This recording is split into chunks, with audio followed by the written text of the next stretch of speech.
Hello, my name is Cha Sprout. Welcome back to my YouTube. Today I have a haul, and it is an especially fun haul because everything is free because I didn't buy anything. I went to the library. I've gone to my university library 3 times in the past week, and I just really wanted somebody to talk to about the books I was getting and why I was getting them and why I'm excited to read them.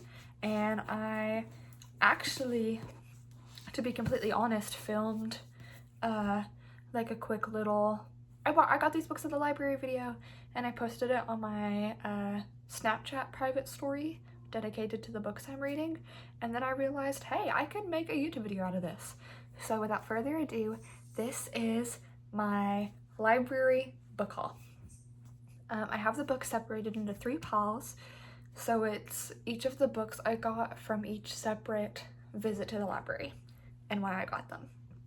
So I go to the University of Tennessee, and I am double majoring in theater and Russian.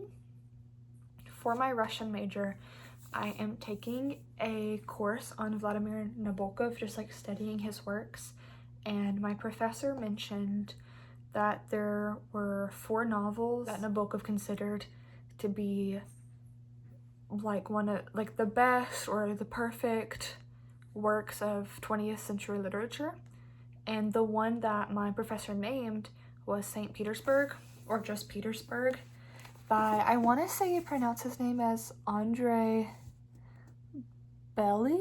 I don't know. I don't really know much about this book except for the fact that it's set in 1905 in St. Petersburg, Russia, and I believe it follows a university student, but that's really all I know. So I figured this will be fun to kind of, I don't know, figure out what it's about as I read it. Sometimes it's fun to go into books not really knowing anything about them. Going off of that point, this book is called The Green Leaves of Summer by Oriol, I don't know if it's Oriol Mallet or Oriol Mallet. I'm pretty sure this is going to be mirrored also, so I'm sorry that all the words are backwards. But I'm also, when I was looking this up to try to figure out stuff about it, I found out that this is a pseudonym. I literally don't know anything about this. I was just looking for the other book I got and found it like on the same shelf while I was scanning, and there was something about it that caught my eye, and I read like the first paragraph and was just like sucked in. Like it really grabbed my attention well. So I went ahead and got it. So that's one I'm excited to kind of find out about. Now, the third book I got was Orlando by Virginia Woolf.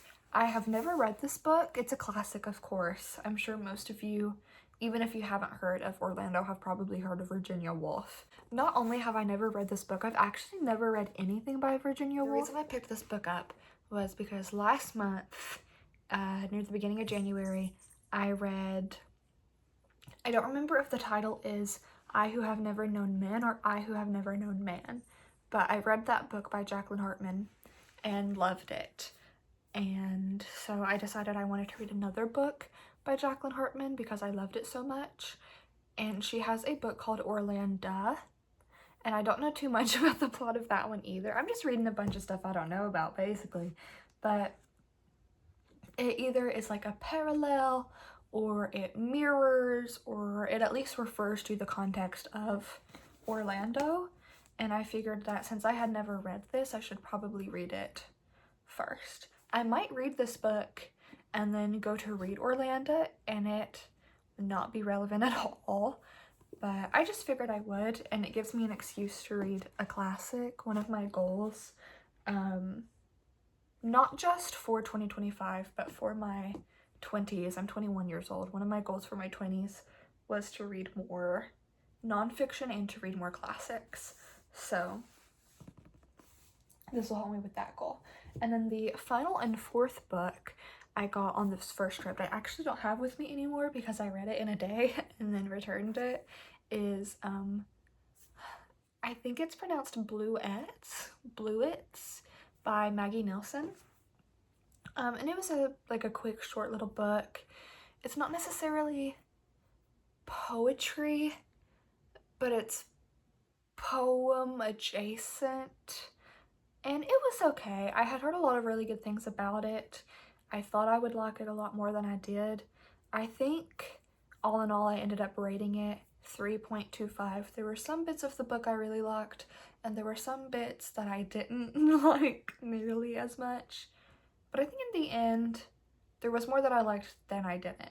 But it was still just overall, I felt pretty okay-ish about it. So I rated it 3.25. Next, my second,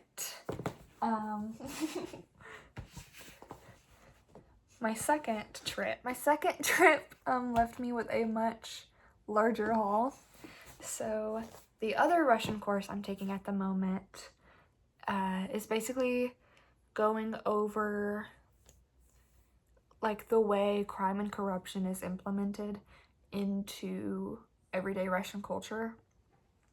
And so currently we're reading Hope Against Hope, and it's a really long, complicated Russian name, the author, so I can't think of how to pronounce it.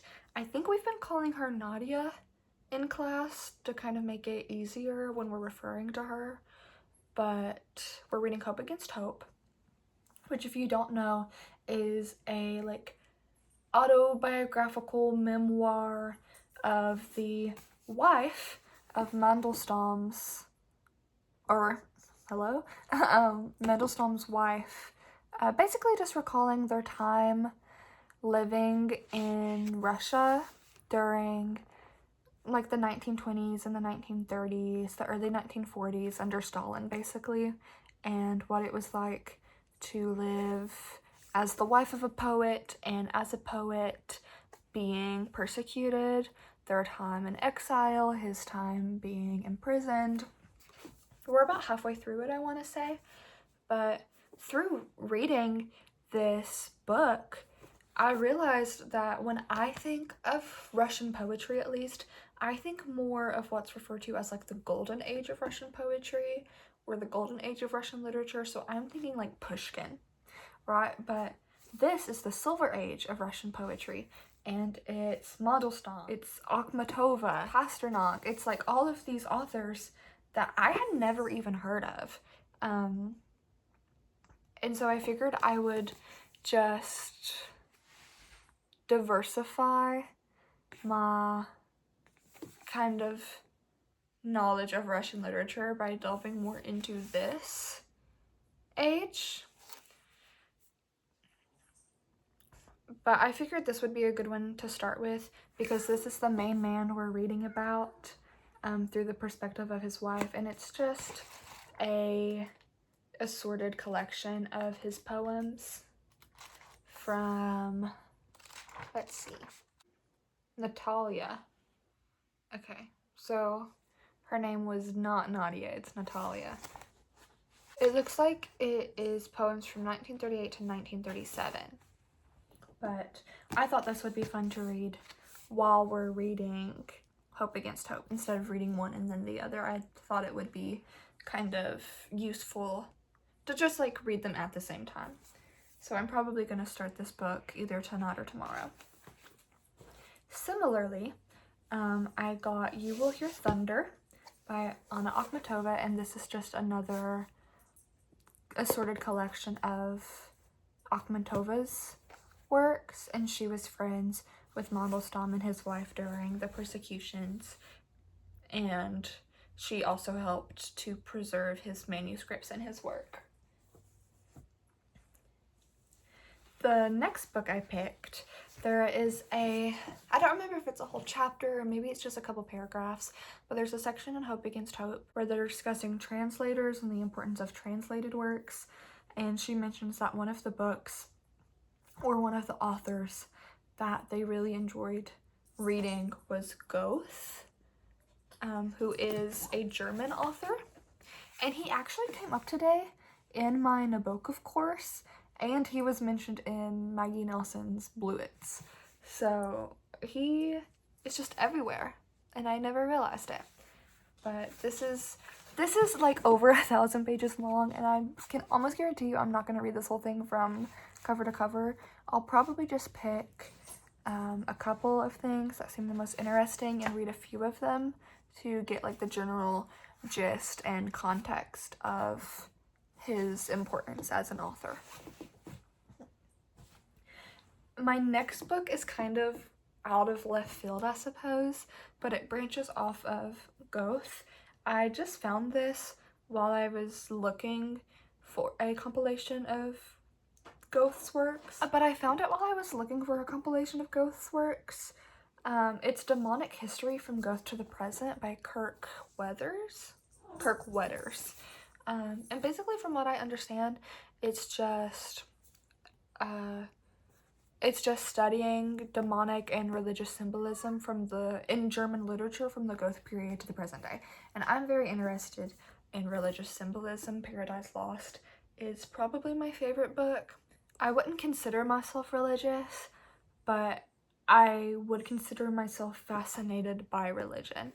So, thought I would pick this up. And then my last book from my second library visit is The Last Day of a Condemned Man by Victor Hugo. If you haven't heard of this book, but Victor Hugo sounds familiar, this is the same man that wrote Les Miserables. Les Mis. I picked this book up because it's mentioned in Hope Against Hope. She writes that one of the higher-ups in Stalin's police force didn't really feel any kind of personal responsibility for what happened. He just thought of it more as like, oh, well, I was doing my job. I was just doing what my superiors were telling me to do. And then when I became a superior, I was just leading the way I had been shown to lead. I didn't really think about the political implications of what I had been doing. And then he read this book after the fall of Stalin, and after finishing it, he killed himself. This book drove him to suicide. And this is the back of book synopsis. A first-person diary of a prisoner's final day before being executed for an unspecified crime, Victor Hugo's poignant tale vividly conveys the mental anguish of a man confronted with the intransient mechanism of justice, as his mind seeks refuge in recollections of his past and philosophical musings on his inevitable fate. As relevant today as when it was first published in 1829, The Last Day of a Condemned Man is an eloquent plea for compassion and a masterpiece of realist fiction. So I'm definitely very interested to read this, and it seems like one that is also pretty short and sweet that I can knock out fairly quickly. So I'm excited to read this. And then my last visit to the library was today, and I only got 2 books. I went for one, and then similar to the Green Leaves of Summer, I just saw a second one and grabbed it. But in my Nabokov course, my professor mentioned that we will not be reading the but that one of the themes that has been kind of reoccurring through our class discussions is explored in this book as well. And since we aren't reading it as a class, I wanted to go ahead and rent it from the library, because the whole reason I took the course was not just because it was a Russian credit I could get for my major, but because I've read, well, now that I've been in the course, I've read a lot more, but before enrolling, I had read 4 of Nabokov's works, and I loved 3 out of the 4 of them. And so I wanted to read more in a more in-depth way, in a more in-depth and intentional way. And so I figured I would just go ahead and pick this bad boy up, since I have a couple key themes and points I can keep in mind while I'm reading.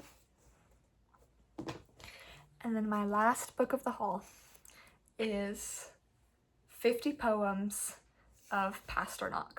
I don't know if it's Pasternak or Pasternak. This is another one of the poets of the Russian Silver Age I was talking about earlier. This is the same man that wrote Dr. Zhivago. So if you're similar with that book, this is a collection of 50 poems he wrote. I would love to read Dr. Zhivago. I have not read it yet. However, I feel like with my current class load, as well as all of these other books I've rented, Dr. Zhivago would just be a little bit too much to be adding onto my workload at the moment. So I figured 50 poems that I can kind of pick and choose through which ones I read would be more suited for my needs as someone who's just trying to explore that age of literature more. Alrighty, so those are all of the books I got from the library this past week. Thank you so much for watching. If you enjoyed this, please let me know. And if anybody is interested, I would love to keep talking about books I've been reading. And even if nobody's interested, I will probably still talk about books I've been reading. So thank you so much, and I hope you have a wonderful rest of your morning, afternoon, evening, or not, depending on when you're watching this. Bye!